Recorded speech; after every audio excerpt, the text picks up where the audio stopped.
तरी भक्ती न भुलिजे रोकडाची लाहिजे न मरता मोक्ष. भगवान सिद्धेश्वराच्या आश्रमात श्री रुक्मिणी पांडुरंगाच्या चरणाजवळ बसून श्री सद्गुरू ज्ञानेश्वर महाराज, श्री जगद्गुरू तुकाराम महाराज, श्री संत एकनाथ महाराज यांच्या चरण सानिध्यामध्ये आपण सर्वजण मिळून महाग्रंथराज ज्ञानेश्वरीच्या 12व्या अध्यायाच्या 176व्या ओळीचा आपण विचार करतो. विषय अत्यंत महत्त्वाचा आहे आणि बहारदारीचा विषय आहे. होलिये पाळूने निजे तरी भक्ती न भुलिजे रोकडाची लाहिजे न मरता. साधूची खोली आहे ज्ञानाची. साधूच्या ज्ञानाच्या खोलीचा अंत लागणं शक्य नाही. गंगा जशी गंगेच्या खोलीचा जसा अंत लागत नाही त्याप्रमाणे साधूच्या ज्ञानाच्या खोलीचा अंत लागत नाही. पण गंमत अशी आहे की गंगेच्या सानिध्यामध्ये बुडून मरावं लागतं तेव्हा मोक्ष मिळतो आणि साधूच्या संगतीमध्ये माणसाला बुडण्याची भीती नाही. साधूच्या संगतीमध्ये मरण्याचा प्रसंगच येत नाही. मरणच नष्ट होते. मरण माझे मरण गेले, मरण माझे मरण गेले, मज केले अमर. मरण माझे मरण गेले अर्थात साधूच्या संगतीमध्ये मरण्याचा प्रसंगच येत नाही. याच देहामध्ये रोकडाची लाहिजे न मरता मोक्ष. अगदी रोकडा ताबडतोब याच देही हेची डोळा. याच देहामध्ये मोक्ष प्राप्त होतो न मरता. आपण आतापर्यंत जे पाहिले ठिकाणं क्षेत्र तिथून मरावं लागतं. मेल्याशिवाय मोक्ष नाही. पण साधूच्या सानिध्यामध्ये मरावं लागत न मरता मोक्ष. हे विशेष आहे. संतांच्या ज्ञानाचा अंत लागत नाही.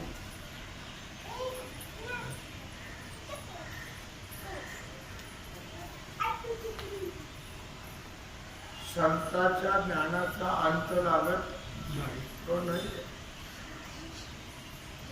आणि संतांचे जे भक्त होतात त्यांना कधी बुडावं लागत नाही. लक्षात. संत भक्ताला बुडावं लागत नाही. संताच्या ज्ञानाचा अंत लागत नाही, कारण ते ज्ञानस्वरूपच झालेले असतात. काशी झालं, गंगा झालं, हे उदार आहे. मोक्ष देऊळी उदार, काशी होय किर परी वेचने लागे शरीर जा. काशी उदार आहे, मोक्ष देणारी आहे, पण तो कोण आहे? तिथं मरावं लागतं.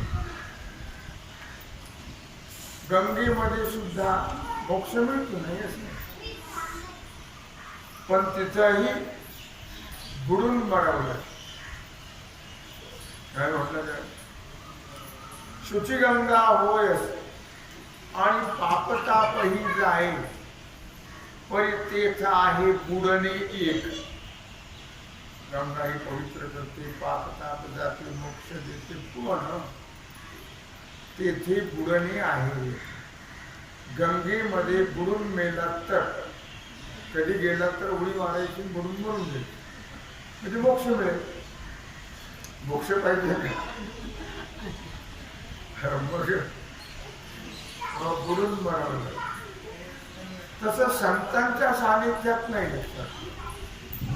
संतांच्या सानिध्यामध्ये याच देहात मोक्ष प्राप्त.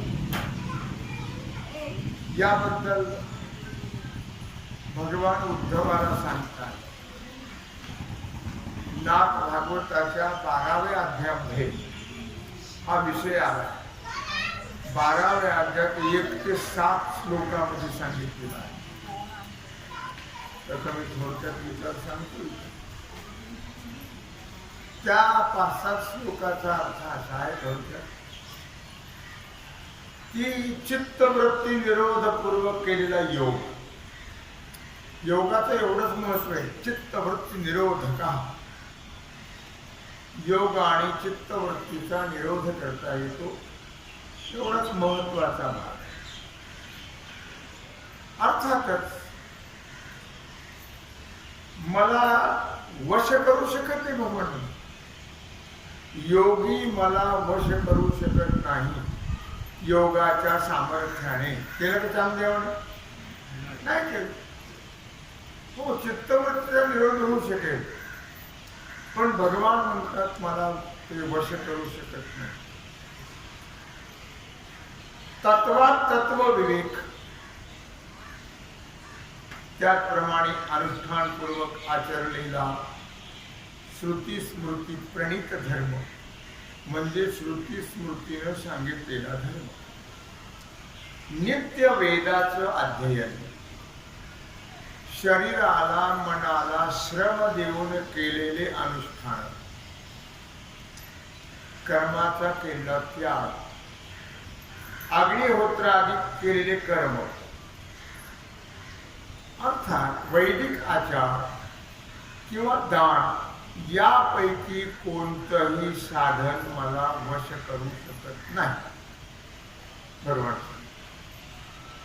जी आता साधनं सांगितली तुम्हाला, चित्तवृत्ती निरोध आहे, त्याप्रमाणे तत्वविचार आहे, त्याप्रमाणे अनुष्ठानपूर्वक आचरण केले, श्रुती स्मृतीनं सांगितलेले जे काही अनुष्ठान धर्म आहे, वेदाचं अध्ययन आहे, शरीराला मनाला श्रम दिल्या जातात. उपवास करणं म्हणजे श्रम देणं. कर्तृ चांद्रायण व्रत हे मोठं गमतीचं आहे लक्षात. कर्तृ चांद्रायण व्रत. अमावस्या झाली की प्रतिपदाला 1च घास घ्यायचा, द्वितीयेला 2, तृतीयेला 3, चतुर्थीला 4, पंचमीला 5 असे 1-1 घास तिथीप्रमाणे वाढवत जाईल. पौर्णिमेला 15,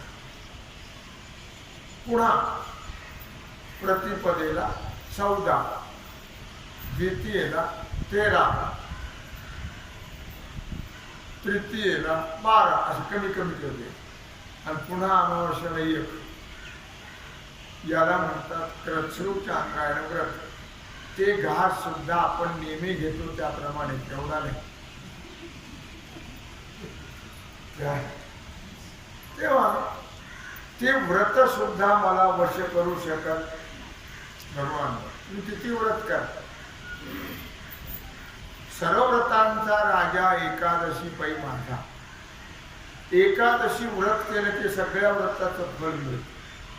पण तुम्ही 360 दिवस व्रत केले तरी एकादशीच्या व्रताचं फल मिळत. तिथे चतुर्थ्या करा, पौर्णिमा करा, अमावस्या करा, काय दुनिया करा, एकादशीचं फल मिळत नाही. एकादशीनं सर्व व्रतांचं फल मिळतं. तर सर्व व्रतांचा राजा एकादशी आहे. म्हणून नाना प्रकारची व्रत केली, यज्ञयागादी साधन केले.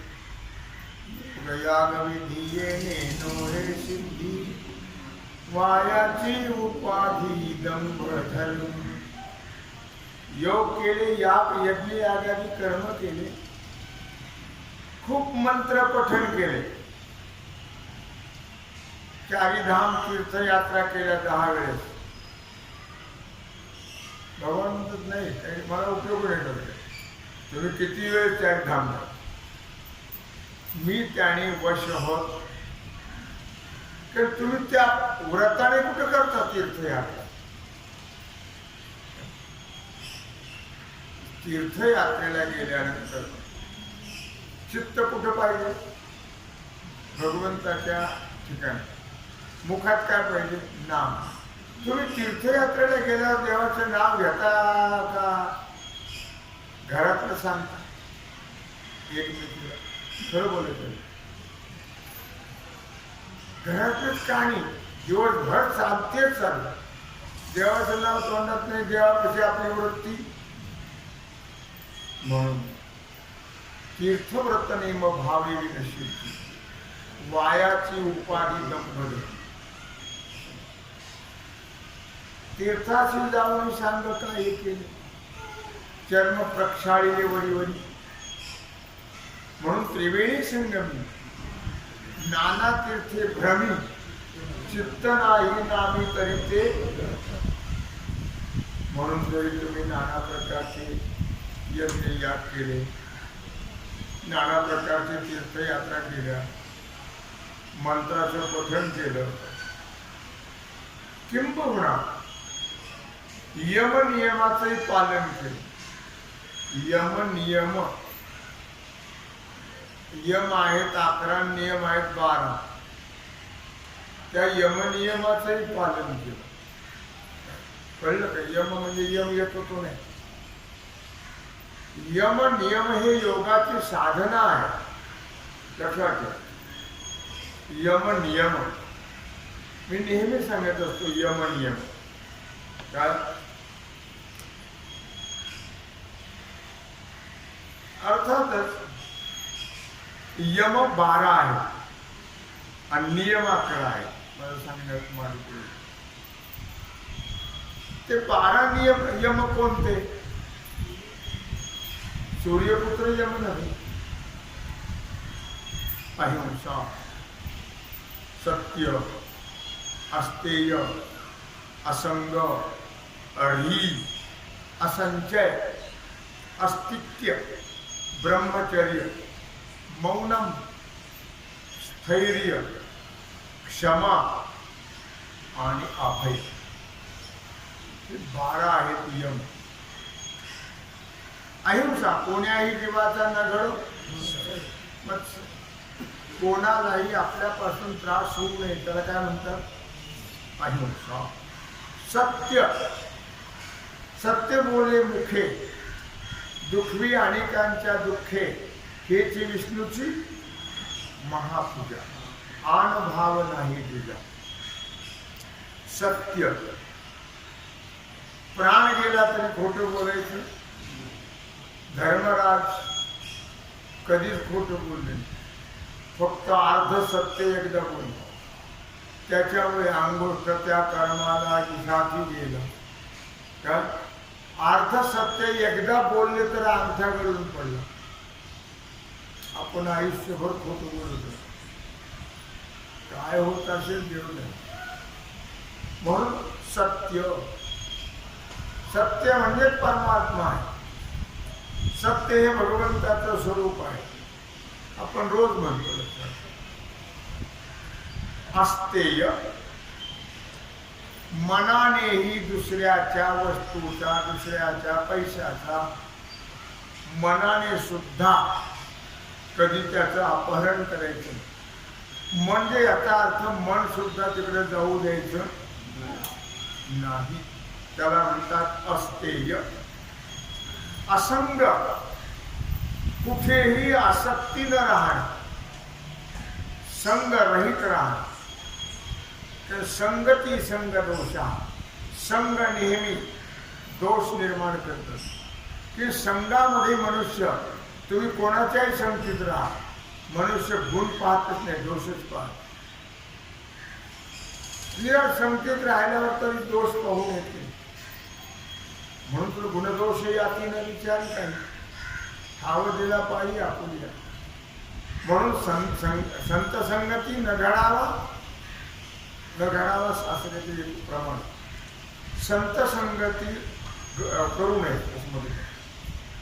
का करू नये तर संत संगती जर आपण राहिलो संतांच्या सानिध्यामध्ये तर आपण त्यांचे दोष पाहत असतो, गुण घेत नाही. शरीर म्हटलं की दोष नाही. म्हणून संतापासून दूर राहावा नाही. संत संगती न करावा वास.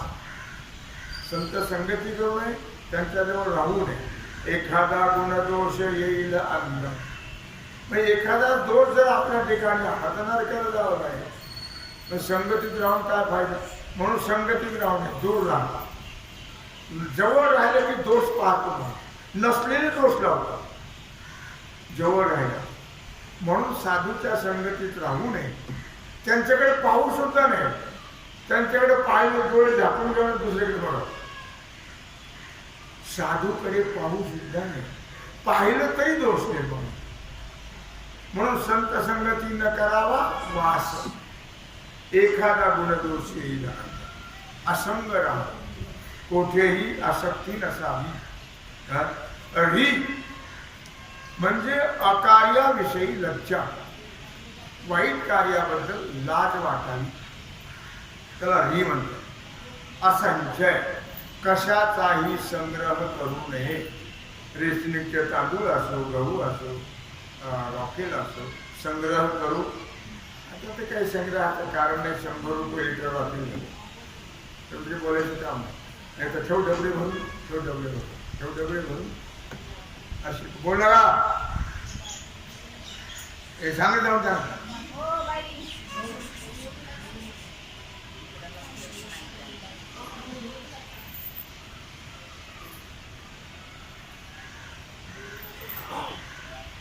असंख्य, त्याला अपरिग्रह असं म्हटलं जातं. काय म्हणतं? अपरिग्रह. कुठल्याही प्रकारे मनुष्याने संग्रह करू नये. तुम्हाला त्या दिवशी गोष्ट सांगितली होती संग्रहाबद्दल. लक्षात नसेल असं तो भाग सोडून द्या. त्यांना तुमचं लक्षात राहत नाही की आमच्या फायद्यात करतो म्हणा. तुमच्या जर लक्षात राहिलं असतं तर आम्हाला शांत आलं नसतं.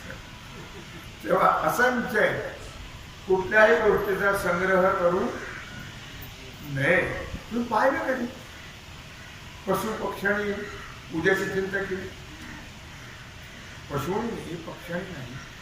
संग्रह केला, उद्याचा डबा घ्या बरोबर. असं कधी केलं? पशु पक्षी कधीच नाही. मग पशु पक्षी श्रेष्ठ का आपण श्रेष्ठ? घर भरत राहतो, तोंड वाचून जातो. अपरिग्रह, कुठल्याही प्रकारचा परिग्रह नसावा. संग्रह कशाचाही करू, जास्त असेल तर वाचून घ्यावं, ठेवू नये. उद्याची चिंता करू नाही. तो चिंता करणारा तो आहे. संसाराची चिंता तुझी करी आमुच्या, आम्हानाही वस्ता चिंता अन्ना या वस्त्राची, माऊली आमुची पण माझं तर जाज्वल्य अनुभव माझ्या आयुष्यात. काय सगळी चिंता तो परमात्मा आजपर्यंत वाहत आला, तो आता वाहतो आहे आणि शेवट तोच करणार. कोण? परमात्मा.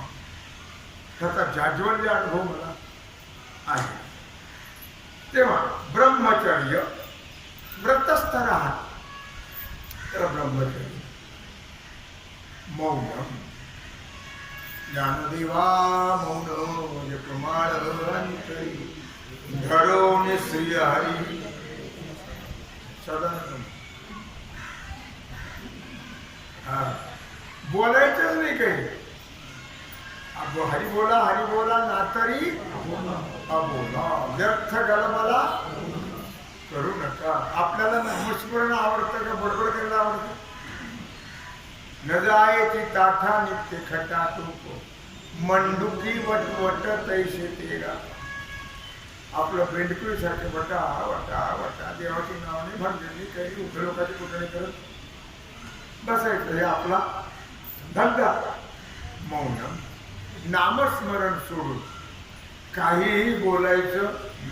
आपल्याला तर काही बोलायचं म्हणलं तर आलीने झोप द्यायचं आणि देवाचं नाव घ्यायचं म्हणजे गेलेली येते. माळ केव्हा गळून पडते? खरं बोला, माळ केव्हा गळून पडते हातातली कळत सुद्धा. तुम्हाला काय माहित नाही, माझं सांगतो. हो, जप करत असेल केव्हा माळ गळून पडते कळत सुद्धा. हो नाही काय. मौन धरून नामस्मरण करत राहावं, बाकीचं काही बोलू नाही. स्थैर्य स्थिरता, अखंड आपली चित्तवृत्ती कशी असावी? स्थिर असा. क्षमा.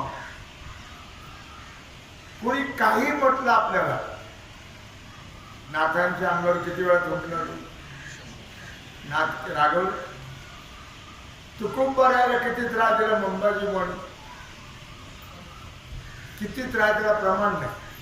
तुकोबाया कधी रागवले? नाथाला काठीनं मारलं होतं. नाथ कधी रागवलं? जाईपर्यंत त्रास दिला लोक. नाथांचं प्रेत चाललं. एका बाईची मुलगी सासरी चालली. अगं बाया मेला का म्हणजे यक्या माझ्या लेकराला प्रेत आणला. नाथ राहून होते, बाई तुझी मुलगी जाऊ दे, मी उद्या राहील. त्यांचं थोडं सामर्थ्य होतं. मला मुद्दा काय सांगायचा आहे की क्षमा. कोणी काही त्रास दिला, आपल्याला शिव्या दिल्या, तरी आपल्यामध्ये सहन करण्याची शक्ती पाहिजे. हसत सहन करा. तुला नसेल कंटाळा तर अजून धापट दे. आपण त्याच्या तोंडाला तोंड वाढत जाते, कमी पडतो. पेटून देत राहतो आपण, पेटत राहतो. पण आपण जर क्षमा केली, त्याने किती शिव्या दिल्या, आपण शांत राहिला, ते बुंबाळी गप बसलं. कुठपर्यंत ओरडलं. पण आपण बोललं की बिघडलंच का? ते वाढतच जातं का कमी पडतं? मी घरात पाहत एखादी सासून सुनाचं भांडण होतं. सून जर माघारी बोलली की वाढलंच. हो, सुनाने बोलायचंच नाही, गप्प बसून ऐकायचं, तर ते पेटत नाही. नाही तर सासूचं तोंड म्हणजे काय? लो आलाचा भाताच. ते सारखं तोंड चालू असतं सासू. त्याला कधी चिकटपट्टी लावली तरी बंद राहत. मग सुनबाई अशी पाहिजे, एक नग मारण्यासाठी आवाज नाही करायचा. किती बोललं तरी बोंबार बोंबार बोंबार बोंबार. ते सुद्धा म्हणायचं बरं का, बोंबार असं नाही म्हणायचं. पुन्हा निघलं. पण बोलायचं ना. क्षमा. क्षमेला फार महत्व आहे परमार्थामध्ये, या सगळ्या गोष्टीला. आपण स्वधर्म आचरणाबद्दल कोणाचीही भीती बाळगणे नाही. स्वधर्माच्या आचरणाबद्दल. हे झाले 12 यम. आता नियम आहेत 11. शौच. शौच म्हणजे अंतर्बाह्य शुद्धता. आतून बाहेर शुद्धता कशाने होते? साबण लावलेली. कोणती साबण लावलेली होती? आतून बाहेर शुद्धता कशाने होते? हरिपाठ कीर्ती मुखे धरी गाय पवित्रची होय देह. जप. नित्य भगवंताचं किंवा सद्गुरूचं नामस्मरण करत राहा. याला म्हणतात जप. कारण सद्गुरू आणि भगवान दोन एकच आहे. गुरु ब्रह्मा गुरु विष्णू गुरुदेव महेश्वरा. भगवान आणि गुरु दोन. म्हणून सद्गुरूचं नामस्मरण करा, नाही तर देवाचं करा. जप करत. तप. नेहमी श्रीहरीचं हृदयात चिंतन करत राहा. त्याला म्हणतात तप. हो. देवाचं मुख अग्नी आहे. कशात? पंचमहायज्ञ.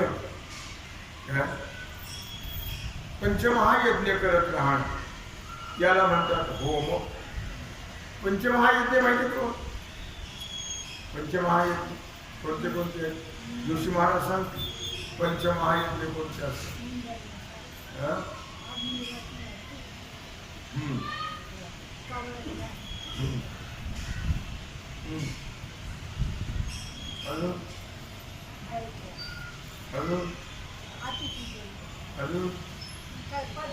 पुत्र काक बली, श्वान बली, अतिथी, जसे 5 आहेत. गाईला वगैरे त्यालाही पंचमहायज्ञ असं म्हटलेलं आहे. आणखी काही पंचमहायज्ञाची व्याख्या वेगळी असेल तो मात्र, पण इथं मात्र पंचमहायज्ञ याला म्हटलेलं आहे. काय? किंवा सगळ्यात यज्ञ श्रेष्ठ कोणता आहे? सर्वात यज्ञ श्रेष्ठ आपण करत नाही, रोज करतो पण आपल्याला माहित नाही किंवा आठवत नाही आपल्याला. सर्वात मोठा यज्ञ वदनी कवल घेता नाम घ्या श्रीहरी सहज हवन होते नाम घेता पुकार जीवन करी जीवित्वा अन्न हे पूर्ण ब्रह्म उदर भरण नो हे जाणीजे यज्ञ कर. श्रद्धा.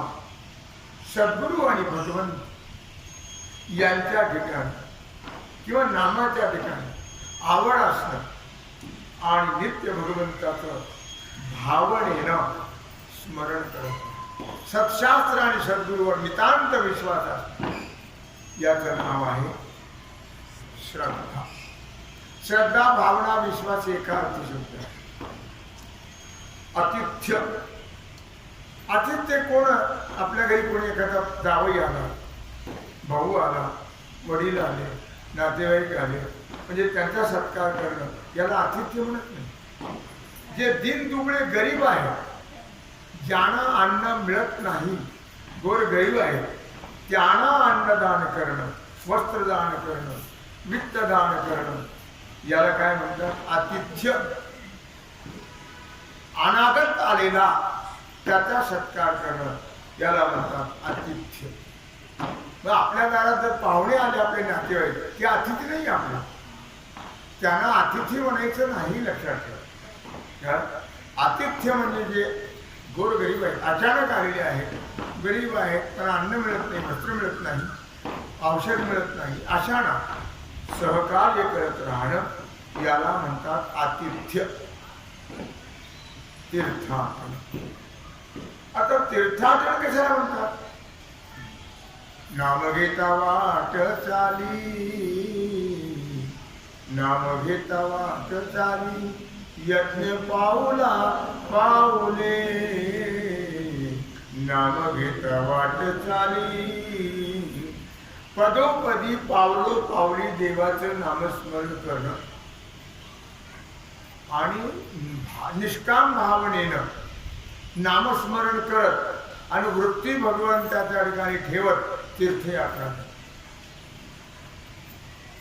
जेव्हा हे सकळ सिद्ध आहे, हात चालावया पाय तव तू आपले सोयीत पाहे, तीर्थयात्रे जाय चुकू नको. पण या पद्धतीने केलं तर, नाही तर तुम्ही किती तीर्थयात्रा केल्या त्याला फल नाही.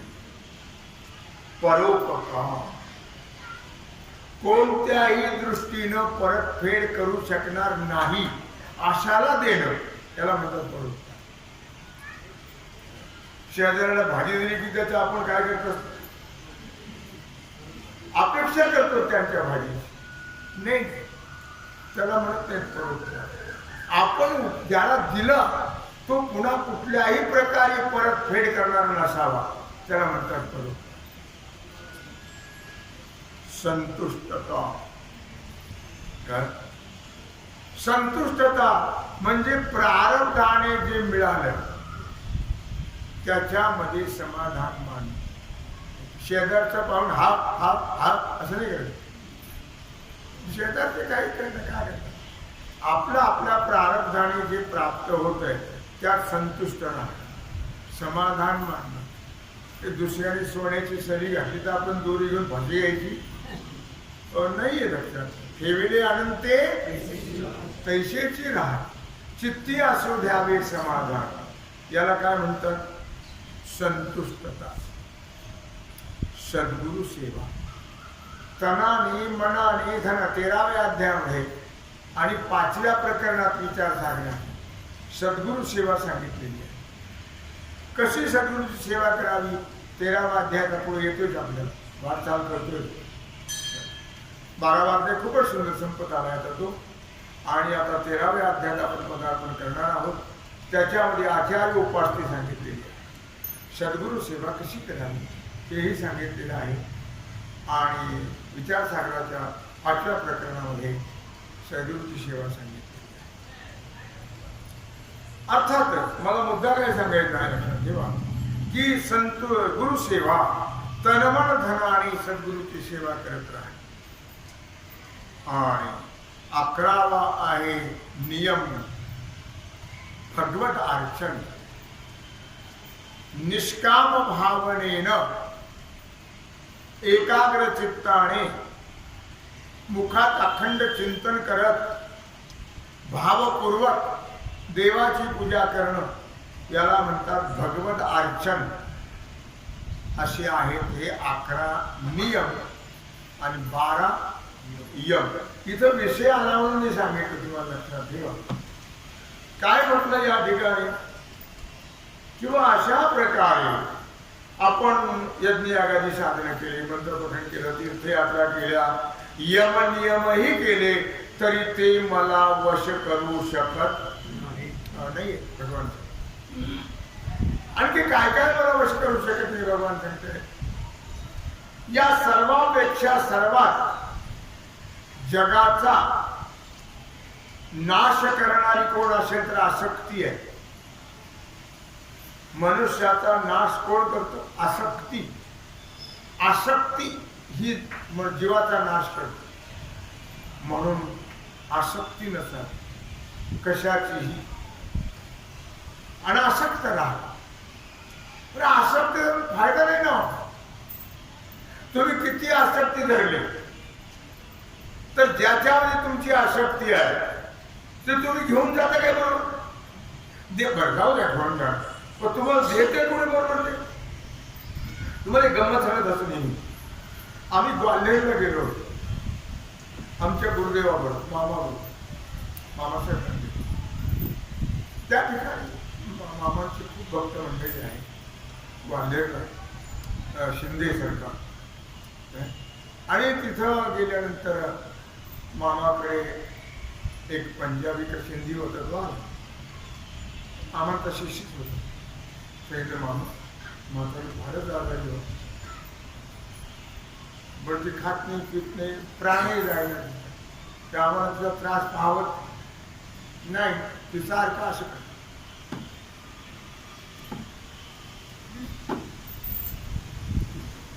मामा चल येतो शिष्य होतो मामा गेल्या. त्याच्यावर आम्ही पण गेलो गाड्यावरून जायची. मामा कुठं येत जायचंच नाही, आम्हाला बरोबर घेऊन जायचं. कारण मामाचा माझा 58 साली परिचय झाला. 58 साली महाराष्ट्रामध्ये अष्टग्रही झाली होती. अष्टग्रही 8 ग्रह एका ठिकाणी आले होते. सगळ्या महाराष्ट्रात अष्टग्रहीचे यज्ञ झाले. 58 साली खूप सत्य मोठमोठं धुंडावाद्याने सत्य केलं देगलूरला. त्यावेळेस मी 4 वर्ष महाराष्ट्राकडे होतो, देगलूर पंढरपूर. पण तिथं मामा आले. मामा 27 राहिले 8 दिवस. मामाचं धुंडावाद्याचं फार प्रेम आणि ते मामांची सेवा सुदैव असा आहे की माझ्याकडे होती सेवा 8 दिवस. आणि तिथं झाला मामांचा माझा परिचय. तेव्हा तिथून पासून मामांचा माझं खूप माझा प्रेम करायचं. आणि कधी मामाला काही त्रास व्हायला लागला, कुठं शिर दुखायला लागले तर ते मला हाक मारायचे, अरे ते धुंडा महाराजांचं पहिलवान बोला रे. माझं नाव धुंडा महाराजांचं पहिलवान. मग तुम्ही जायचं त्याला तेल लावायचं वगैरे झाला. विषय गेला तो संपला. फार आनंदात काळ काढला मी. मला काही येत नाही, मी अभ्यास केला नाही. मोठमोठ्याचं सानिध्य मात्र मला घडलं, त्यांची सेवा घडली तेवढं, बाकी काही नाही. मला त्यांच्या सेवेचं फल आहे ते तुमच्या पुढे गेल्यावर. तेव्हा आता फक्त राहिल्या त्या आठवणी राहिल्या. तेव्हा आसक्ती, कुठल्याही प्रकारची आसक्ती मनुष्याच्या ठिकाणी नसावी. आसक्ती ही माणसाचा नाश करते. नाही का? आसक्ती वासनाचा एक प्रकार. जन्म घेणे लागे वासनीच्या संगी, तिची धावी अंगे हरिरूप. आसक्ती कशाची नसावी. पण या सर्व गोष्टी मला वश करू शकत नाही. फक्त संतांची संगती केली तर ती मला वश करू शकते. भगवान काय म्हणतात? संतांची संगती मात्र मला वश करू शकते. हे निष्पाप उद्धवा, त्या 5-6 श्लोकांना थोडक्यात तात्पर्य सांगतोय की हे उद्धवा, हा साधूंच्या हरिजनांच्या सानिध्यातला जो गुण आहे ना, तो गुण फार महत्वाचा आहे. लक्षात.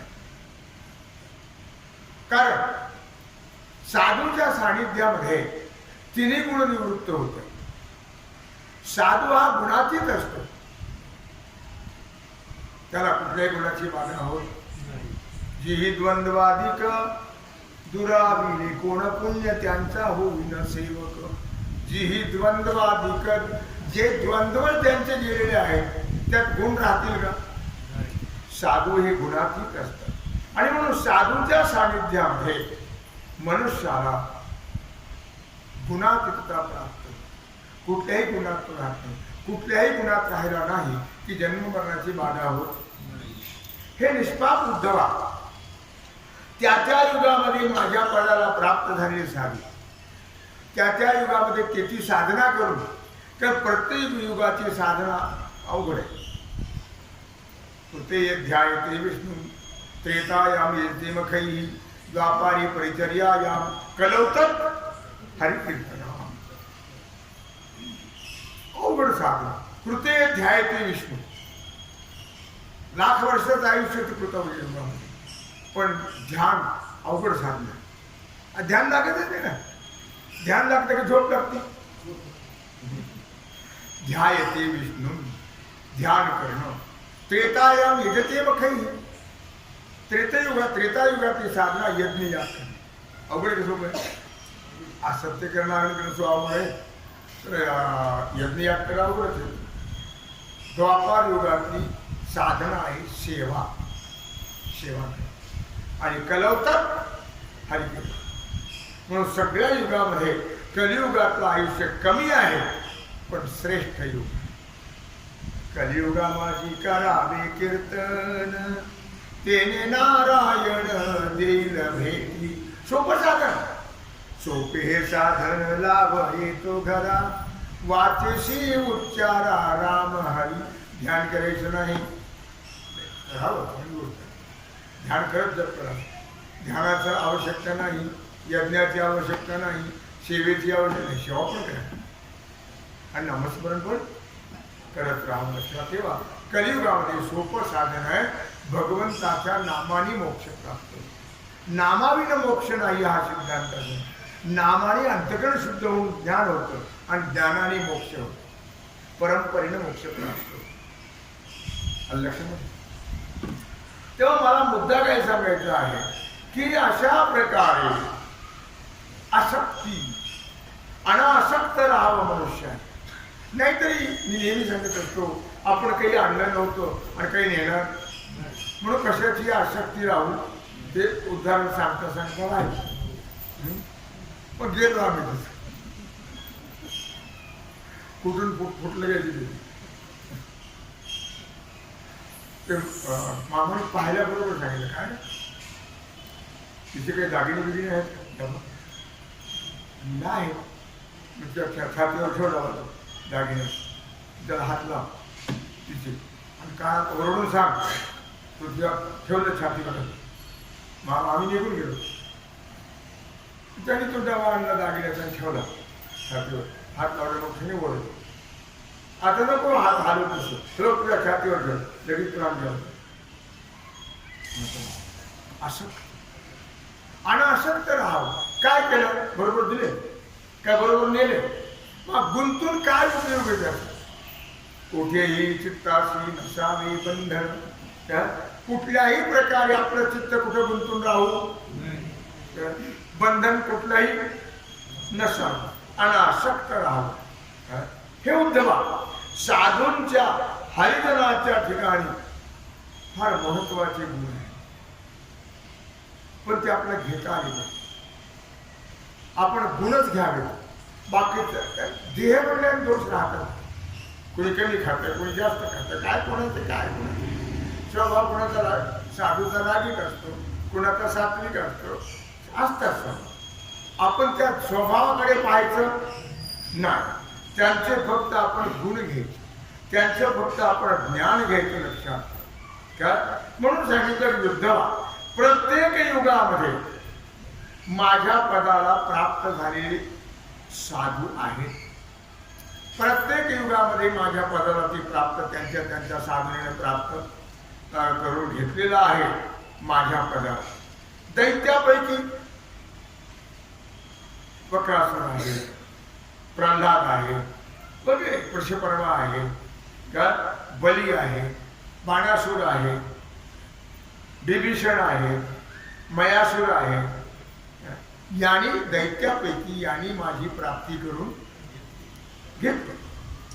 त्याप्रमाणे मृगापैकी सुग्रीव आहे हनुमंत आहे जांबवंत आहे गजेंद्र आहे यांनी माझी प्राप्ती करून घेतली. पक्षापैकी जटायू आहे संपाती आहे वैश्यापैकी तुलाभा लक्ष्मण हरिजनापैकी व्याघ कुब्जा गोकुळातल्या गोपी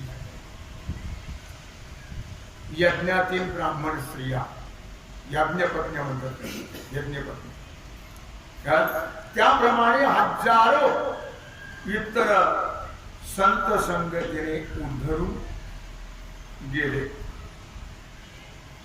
लक्ष्मण संतांच्या सानिध्यामध्ये त्यांचा उद्धार झाला. आता मोठमोठ्या आचार्यांची सेवा जरी केली तरी काही नाही. आपली जर वृत्ती तिथं नसेल मनोभावाने कर्मणधनाने जर आपण सेवा केली नाही तर त्या सेवेचं फल मिळणार नाही. ती सेवा कशी करावी सद्गुरूंची आचार्यांची. आचार्य म्हणजे सद्गुरू. हे शंकराचार्यासारखे महान आद्यगुरु आहेत त्या जगाचे. शंकराचार्य रामानुजाचार्य वल्लभाचार्य मध्वाचार्य निंबार्क हे आचार्य मोठमोठे. तर आचार्य म्हणजे सद्गुरू. या सद्गुरूंची सेवा जर आपण केली मनोभावे तर निश्चित आपला उद्धार आपला उद्धार झाल्याशिवाय नाही. केवळ संतांच्या संगतीमुळेच माझ्या स्वरूपाची प्राप्ती होते. आतापर्यंत जेवढ्या गोष्टी सांगितल्या याने माझी प्राप्ती होऊ शकत किंवा ते माझ्यापर्यंत येऊ शकत नाही. नाथरा याचा थोडासा विस्तार करता येईल लक्षात. चित्तविषयाचा संबंध, गाठी बैसल्या सुबद्ध, त्यांचा करावया छेद, विवेक विशद निज साधू. तेव्हा मी आतापर्यंत काय सांगितलं की बाबा ज्या ज्या साधना करायच्या त्या साधना आणि अशा प्रकारे माझ्यापर्यंत येऊन पोहोचत नाहीत किंवा त्या माझी प्राप्ती करून देऊ शकत नाही आहे, असं मी भागवतातल्या काही श्लोकाचा विचार तुम्हाला सांगितला. आता नाथ काही याच्यावर विचार करता आहेत आणि खोलिये पारून येणीजे तरी भक्तीनं बुडीजे, रोकडाची नाहीजे नवरता मोक्ष. संतांच्या सानिध्यामध्ये तिथं बुडावं लागत नाही, तिथं मरावं लागत नाही, न मरता संतांच्या सानिध्यामध्ये मोक्ष प्राप्त होतो असं माऊली सांगता आहे. याचा काही आपण विचार करायचा आहे, तो विचार आणि याची सेवा भगवत चरणी समर्पित करून राहिला जो सेवेचा भाग आहे तो आपण कुंडली श्री ज्ञानदेव तुकाराम